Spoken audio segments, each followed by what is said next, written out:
Visakha steel plant ప్రమాదంపై NHRC serious అయింది. సుమోటోగా కేసు నమోదు చేసిన కమిషన్ ఏపీసీఎస్కు నోటీసులు జారీ చేసింది. 2 వారాలలోగా నివేదికను ఇవ్వాల్సిందిగా ఆదేశాలు జారీ చేసింది. భద్రతా లోపాలపై నివేదిక ఇవ్వాలంది. గాయపడిన కార్మికుల పరిస్థితిపై ఎన్హెచ్ఆర్సీ ఆరా తీసి వివరాలు సేకరించింది. అయితే పరిహారం చెల్లింపుల వివరాలు సమర్పించాలని జాతీయ మానవ హక్కుల కమిషన్ స్పష్టం చేసింది.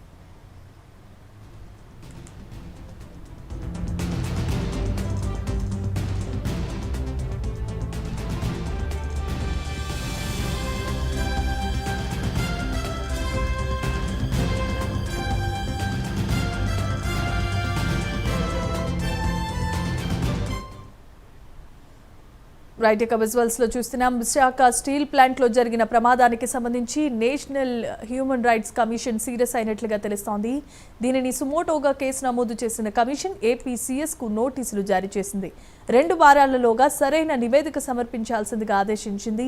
భద్రతా లోపాలపై నివేదిక ప్రాథమికంగా ఇవ్వాలని, గాయపడిన కార్మికుల పరిస్థితిపై ఎన్హెచ్ఆర్సీ ఆరా తీసింది. అంతేకాదు నష్టపోయిన వారికి చెల్లింపుల వివరాలు సమర్పించాలని జాతీయ మానవ హక్కుల కమిషన్ స్పష్టం చేసింది.